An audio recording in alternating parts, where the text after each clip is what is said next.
Hello everybody, मैं D N sir. आज आप लोगों को द होम कमिंग का पार्ट 3 पढ़ाऊंगा, जिसे आप ध्यान से देखेंगे।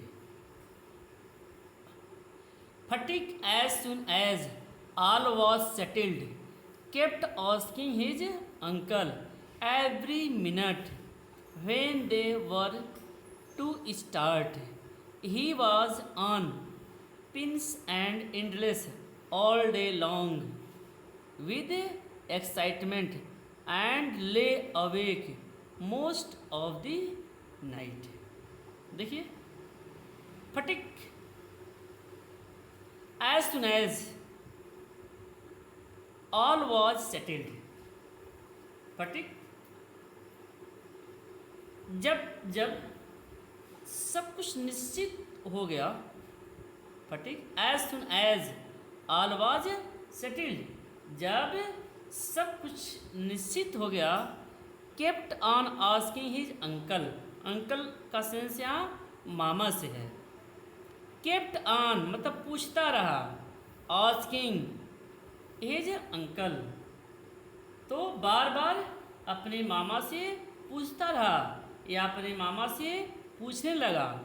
एवरी मिनट बार बार, हर पल हर क्षण वह अपने मामा से पूछता रहा। When they were to start, कि वे कब चलेंगे। ठीक है, जैसा कि फटिक को अपने घर की याद आती थी और घर आने की इच्छा होती थी, इसलिए वह बार बार अपने मामा से पूछने लगा कि कब चलेंगे।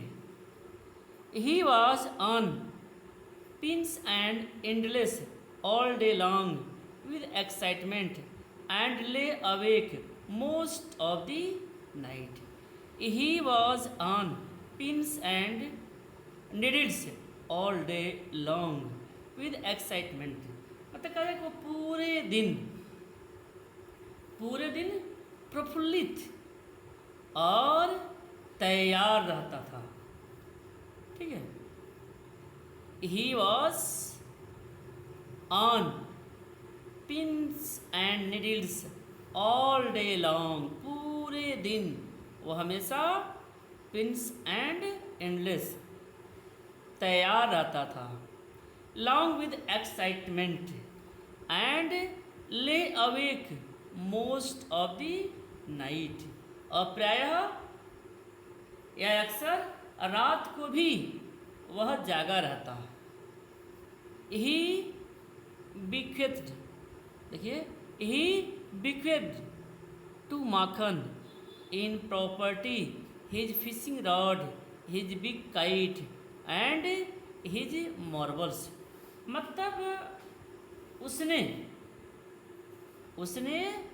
मतलब माखन ने उसने अपने मछली पकड़ने की छड़ी, फिशिंग रॉड, उसने अपने मछली पकड़ने की छड़ी,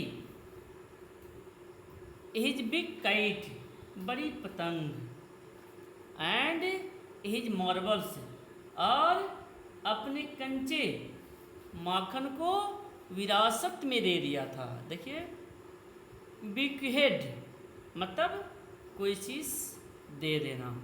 ठीक है, मतलब वह इन सब चीज़ों को विरासत में दे दिया था, या नित्यता के लिए, हमेशा के लिए वह इन सब चीज़ों को दे दिया था। ठीक है ना, तो आगे देखिए।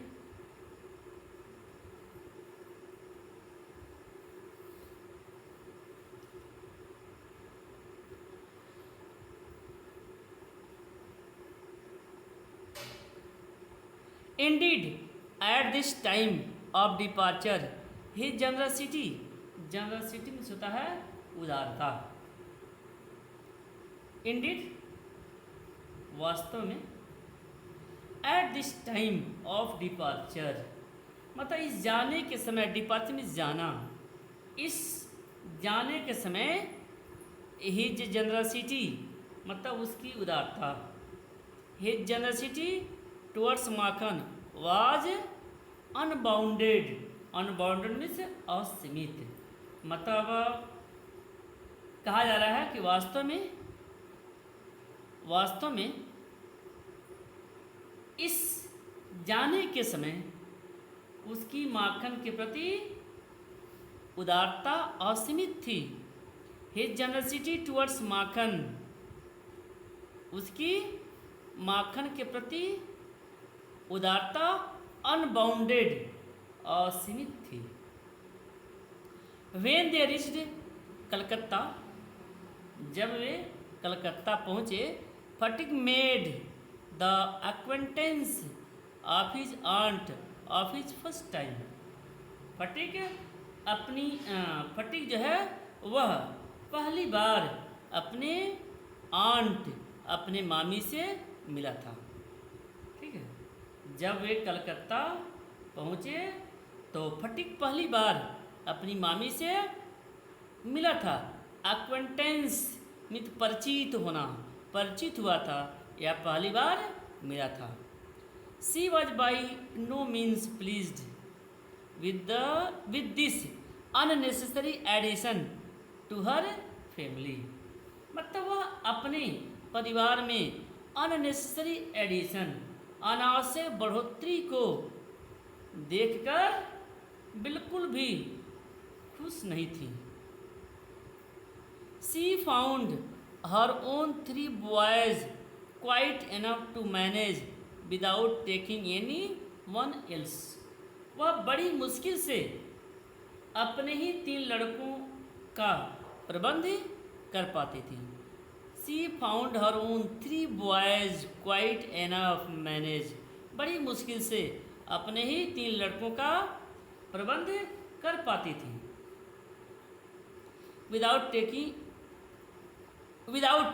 taking anyone else, and to bring a village lad means लड़का of 14 into their midst was terribly upsetting. terribly means बहुत ज़्यादा, और एक 14 वर्ष के गांव के लड़के का उसके बीच में आ जाना, मिडस्ट, उनके बीच में आ जाना बहुत ही अप्रिय था। अपसेटिंग, बहुत ही अप्रिय था।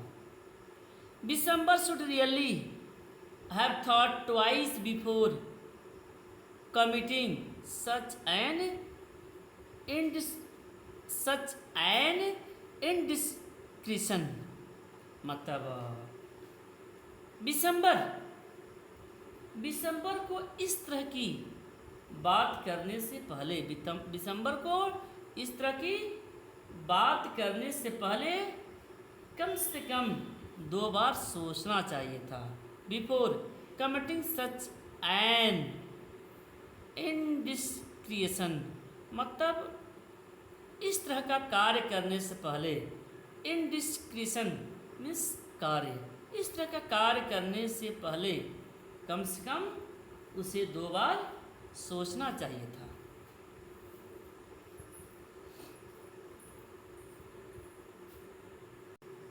In this world of human affair, there is no worse nuisance than a boy at the age of 14.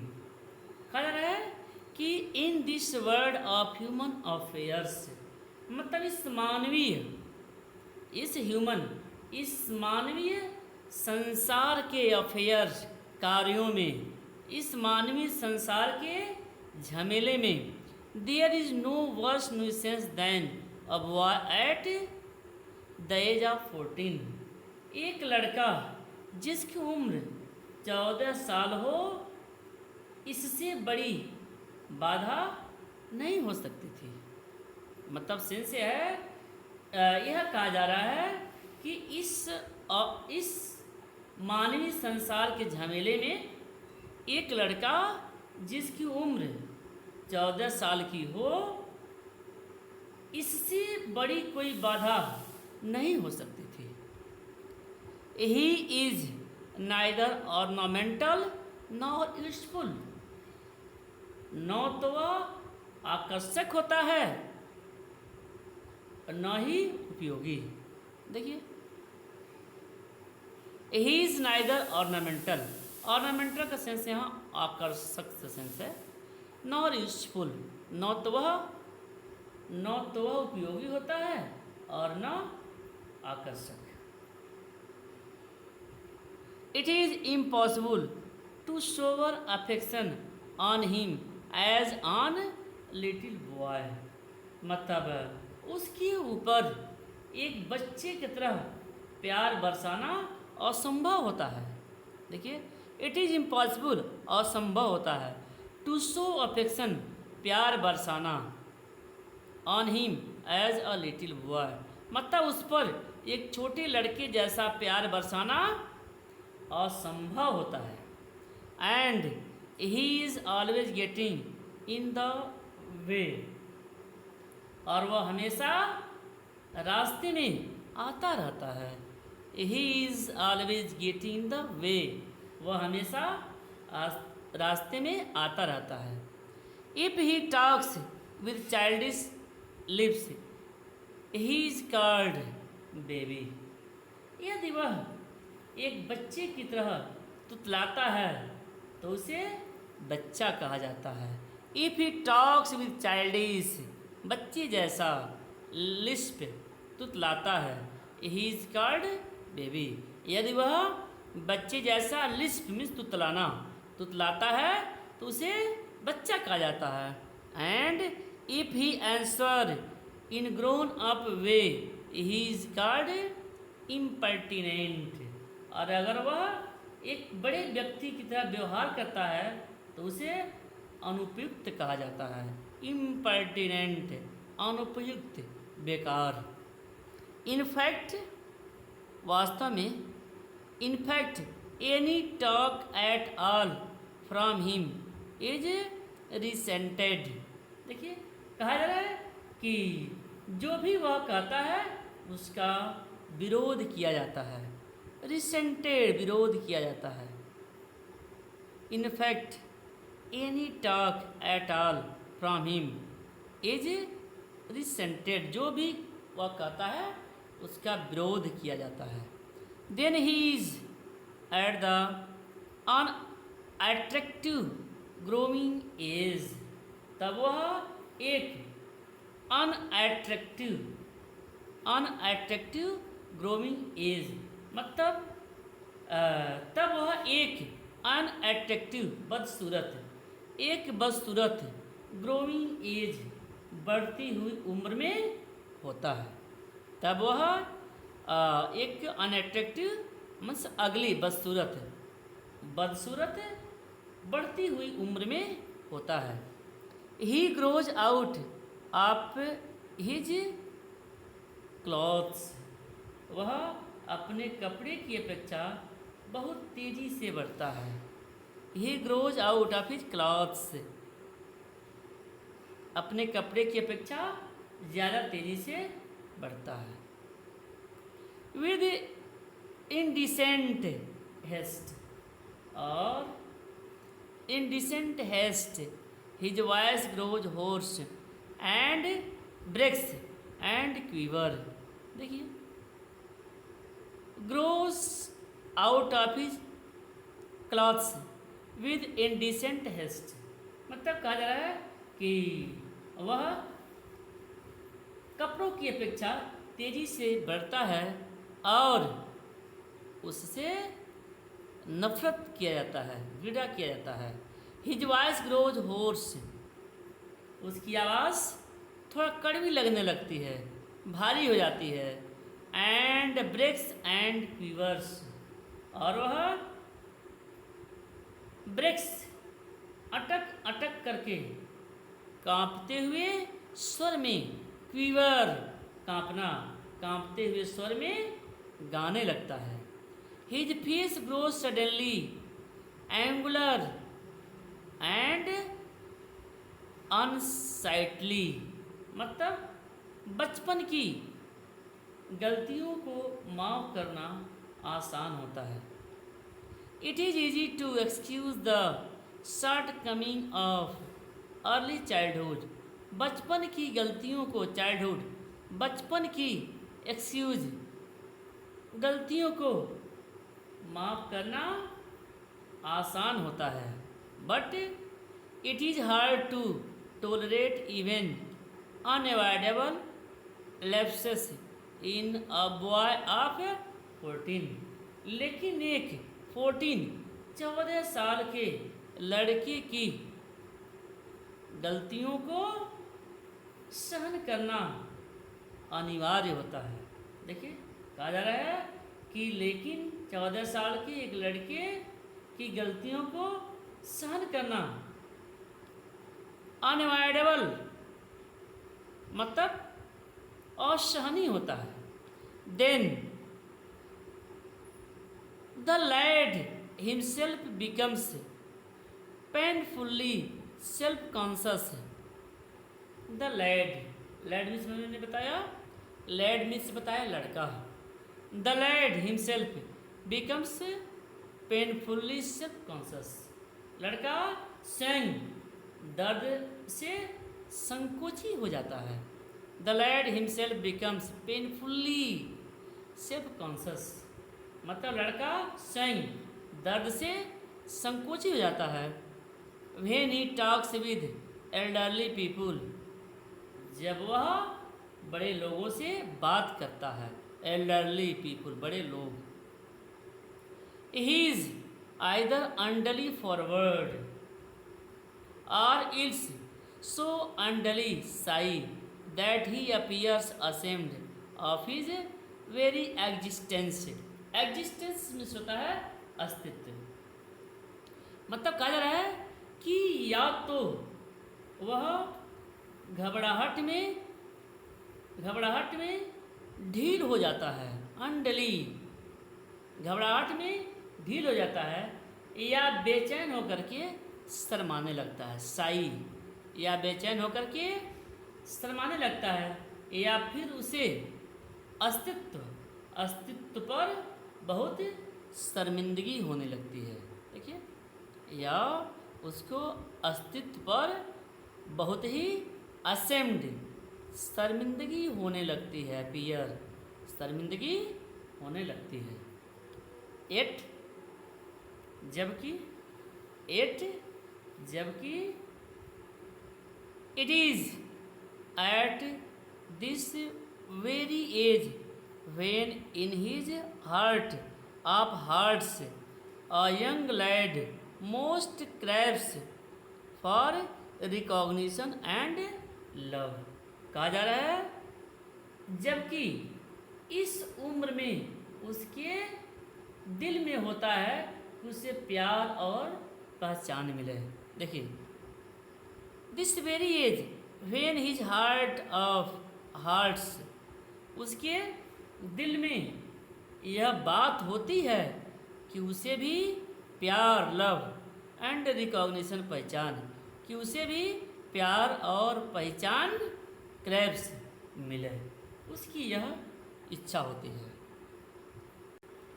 And he becomes the devoted slave of any one who shows him consideration. He becomes the devoted means होता है समर्पित, slave means Das, Ghulam, of any one who shows him consideration means होता है समझदारी। ठीक है, तो और ही becomes the devoted slaves of any one, और वह उस व्यक्ति का समर्पित दास बन जाता है।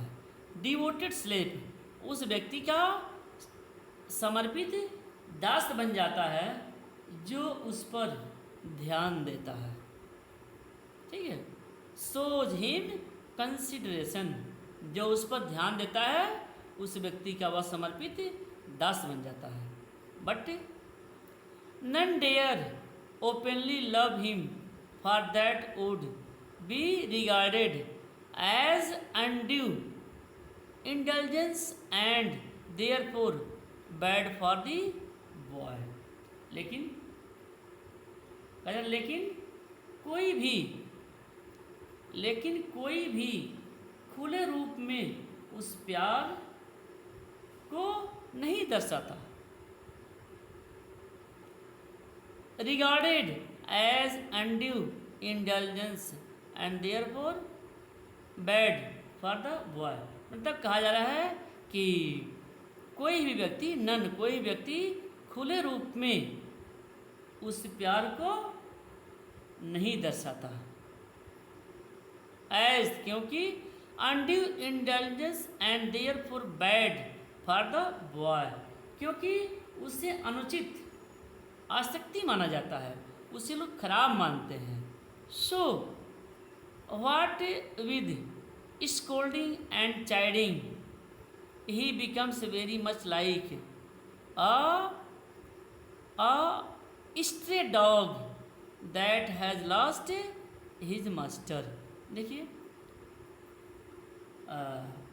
जो कि कहा जा रहा है जो कि उस लड़के के लिए सही नहीं होगा।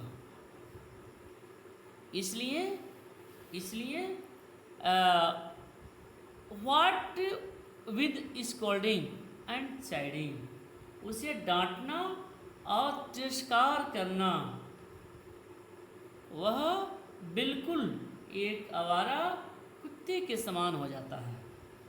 ठीक है, कहा जा रहा है कि इस तरह से क्या डांटना और तिरस्कार करना, वह बिल्कुल एक आवारा कुत्ते के समान हो जाता है। लाइक एस्टे डॉग, एस्टे मीन्स होता है आवारा, डॉग मीन्स कुत्ता, आवारा कुत्ते की तरह से वह हो जाता है। That has lost his master, जिसका मालिक उसे छोड़कर चला जाता है। For boy of 14 his own home, for a boy of 14 his own home is the only paradise. Paradise means होता है स्वर्ग। फॉर अ बॉय ऑफ 14 मतलब एक 14 साल के लड़के के लिए उसका खुद का घर, उसका हिज ओन होम, उसका अपना खुद का घर स्वर्ग के समान होता है।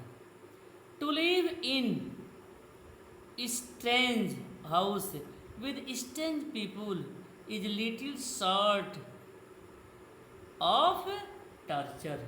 एक अजनबी के घर में, इन अ स्ट्रेंज हाउस, एक अजनबी के घर में अजनबी लोगों के साथ रहना एक छोटे से अत्याचार के समान था।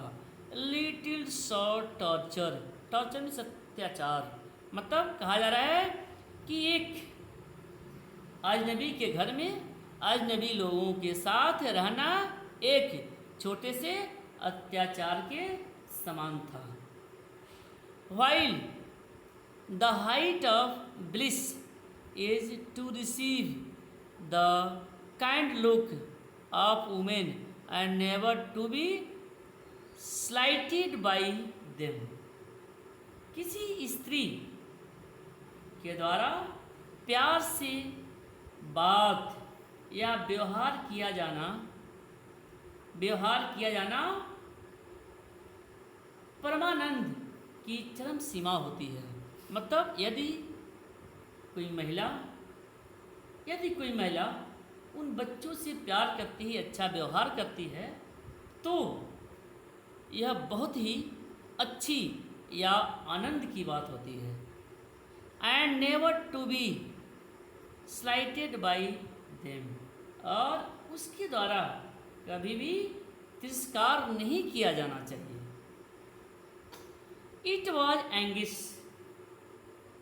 to Fatik to be the unwelcome guest in his aunt's house।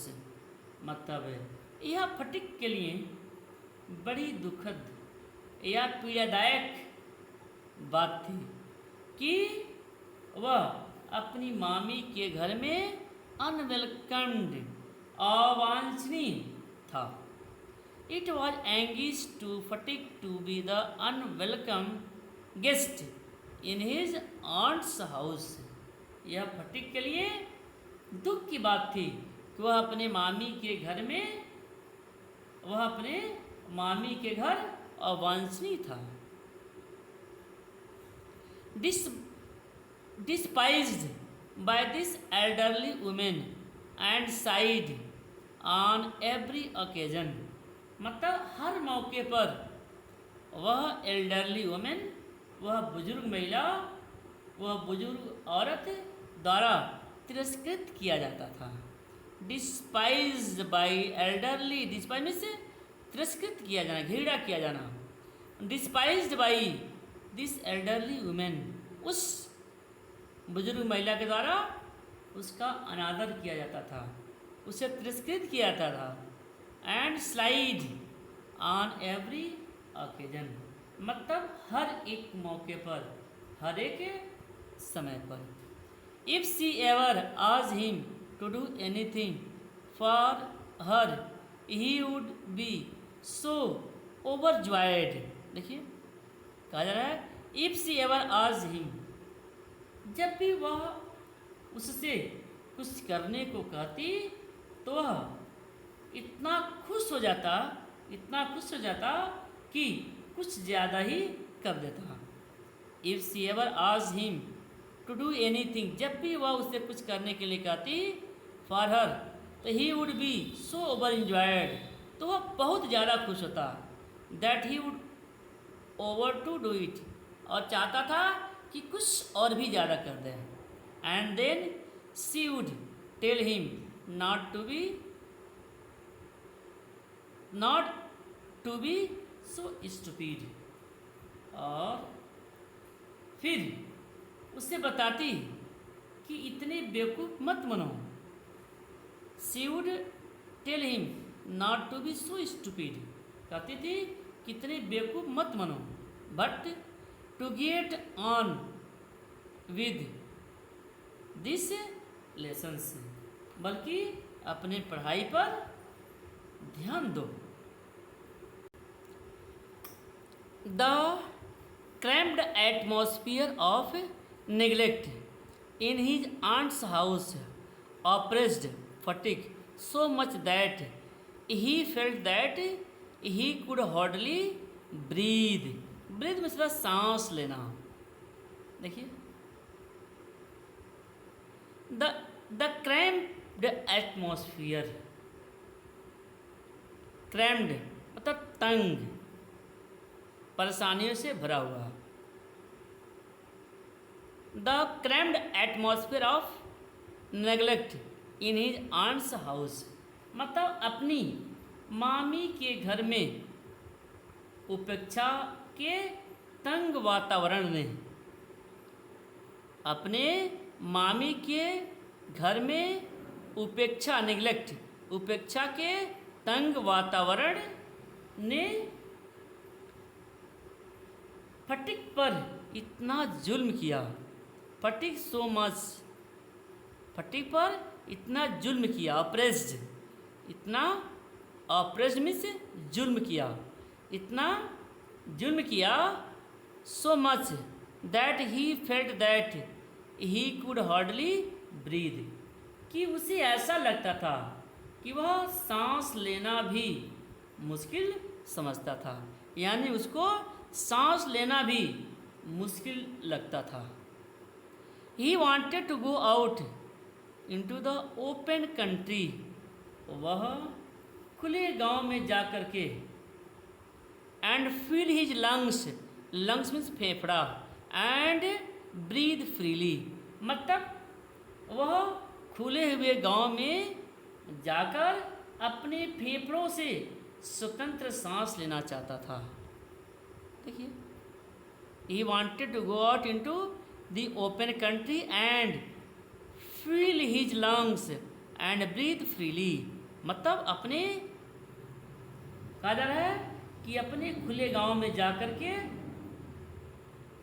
अपने फेफड़े से स्वतंत्र सांस लेना चाहता था। But there was no open country to go to.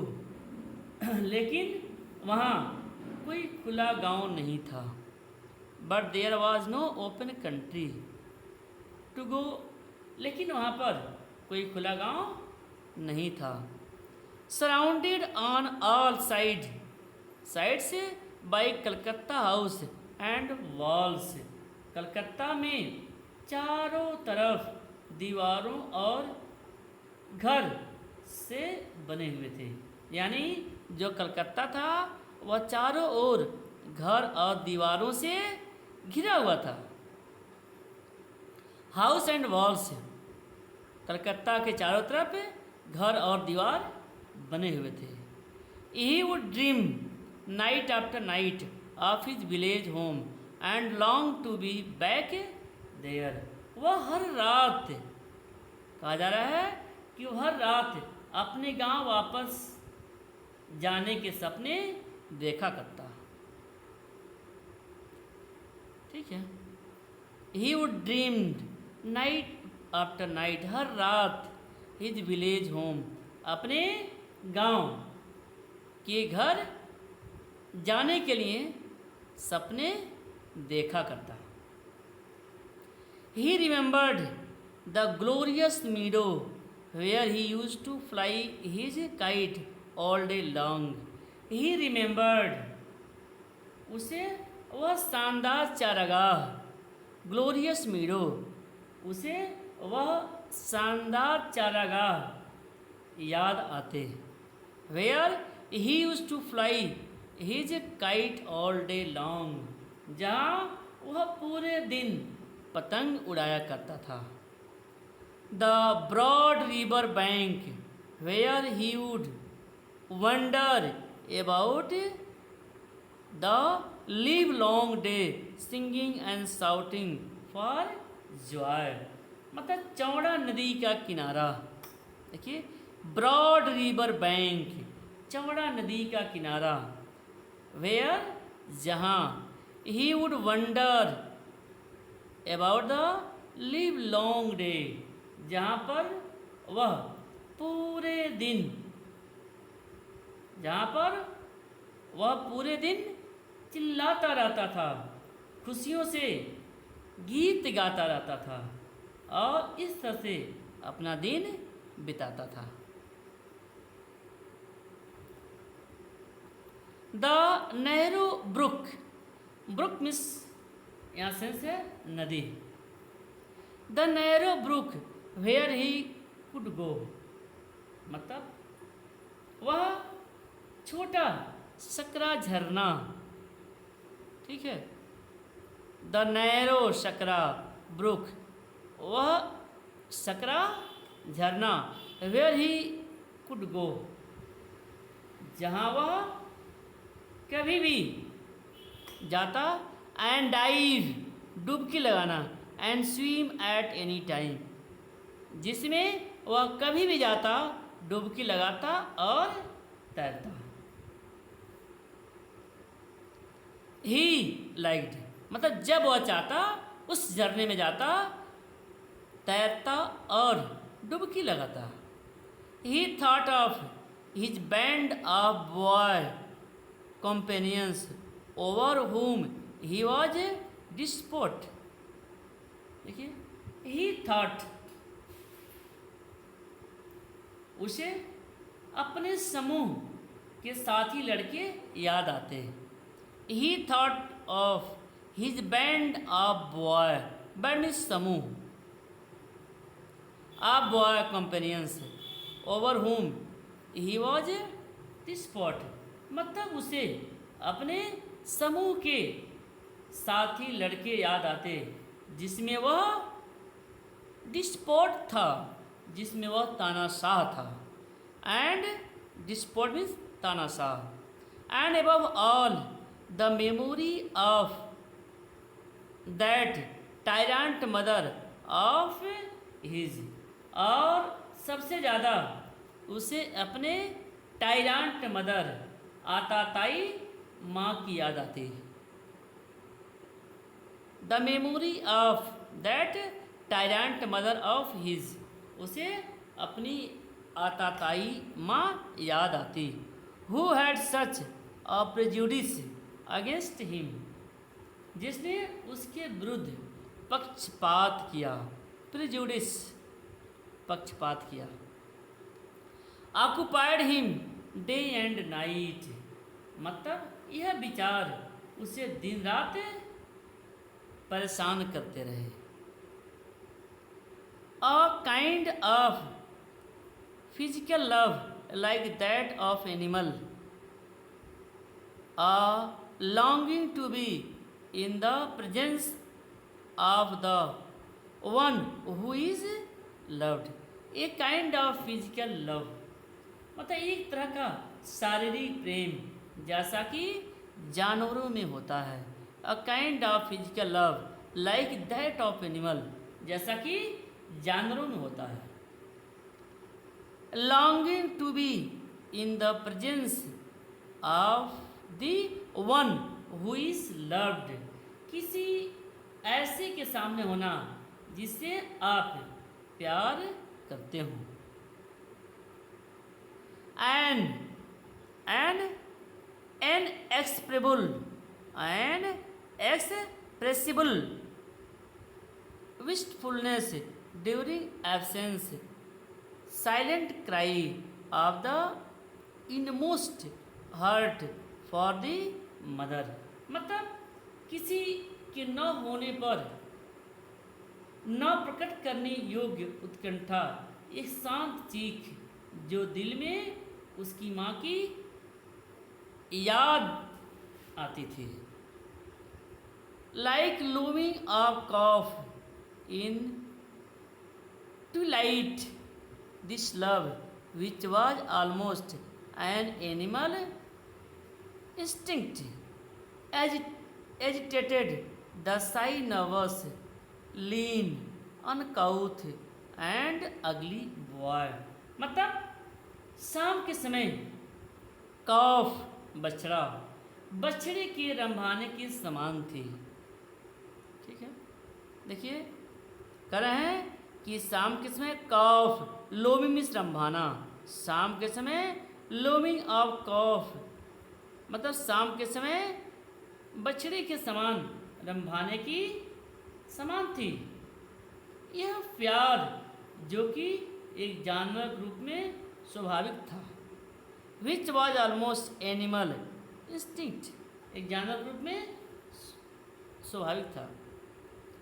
Agitated the शाई नर्वस लीन अनकाउथ एंड अगली बॉय, मतलब वे उस शर्मीले बेचैन पतले भद्दे कुरूप लड़के को उत्तेजित कर देते थे। No one could understand it, कोई भी इसे समझ नहीं सकता था। No one could understand it, कोई भी उसे समझ नहीं सकता था। But it preyed upon his mind continuously, लेकिन उसका दिमाग लगातार इसी का शिकार था या इसी में हमेशा लगा रहता था। There was no more backward boy in the whole school that Phatik, मतलब कहा जा रहा है कि पूरे स्कूल में, होल स्कूल, पूरे स्कूल में फटिक से ज़्यादा बैकवर्ड, फटिक से ज़्यादा पिछड़ा कोई लड़का नहीं था। मतलब पूरे स्कूल में फटिक से ज़्यादा पिछड़ा कोई लड़का नहीं था।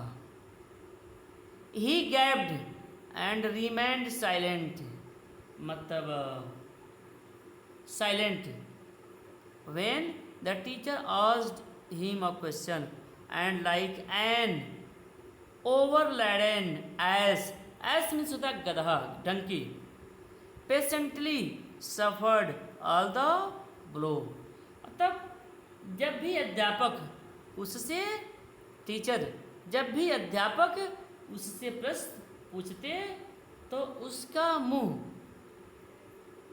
खुला और शांत रह जाता। देखिए, he gaped and remained silent when the teacher asked him question. जब भी टीचर कोई प्रश्न पूछते तो उसका मुंह खुला और गैप्ड, खुला और शांत रह जाता है।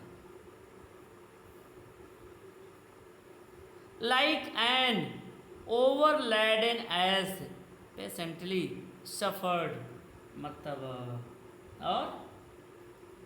और वह एक उस गधे की तरह से, एक गधे की तरह से जिस पर अतिरिक्त बोझ लदे हुए हों, और अपने धैर्य को कहा जा रहा है कि वह अपने धैर्य को या गधे के समान धैर्य पूर्वक उन सभी वारों को सहन करता जाता है। देखिए, him questions and like an overladen ass patiently suffered all the blows मार, मतलब उस सभी मारों को उस गधे जैसे सहन करता जिसके ऊपर यह अतिरिक्त बोझ डाल दिया गया हो। Came down on his back, मतलब कहा जा रहा है कि उस गधे की तरह से वह मार को सहन करता था जिस गधे के ऊपर बहुत सारे बोझ लाद दिए गए हों और उसको पीटा जा रहा हो, मार रहा हो, लेकिन वह बेचारा जो है शांतिपूर्वक सहन करता है। उसी तरह की हालत बिल्कुल इस लड़के की थी। When other boys were out at play, he stood wistfully by the window and gazed at the roofs of the distant houses. When other boys were out at play, जब सब लड़के बाहर खेल रहे होते, when other boys were out at play, जब बाहर अन्य लड़के खेल रहे होते, he stood wistfully by the window, तो वह wistfully में होता जिज्ञासा, तो वह जिज्ञासा के साथ खिड़की के पास खड़े हो जाता and gazed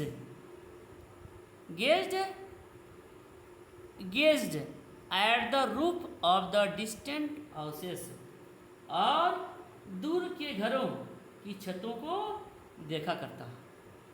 gazed देखना, gazed at the roof of distant houses, मतलब दूर के घरों के छतों को वह देखा करता। and if by chance he espied children playing, और अगर संजोग से बच्चों को खुली छत पर खेलते हुए देख लेता। and by chance he espied children playing on the open, espied means देखना, मतलब और यदि वह संयोग से बच्चों को छत पर खेलते हुए देख लेता तो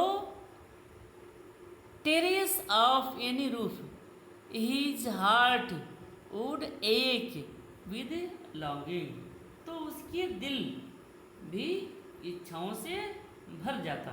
अर्थात जब वह संयोग से लड़कों को छत पर खेलते हुए देखता तो उसका भी दिल इच्छाओं से भर जाता।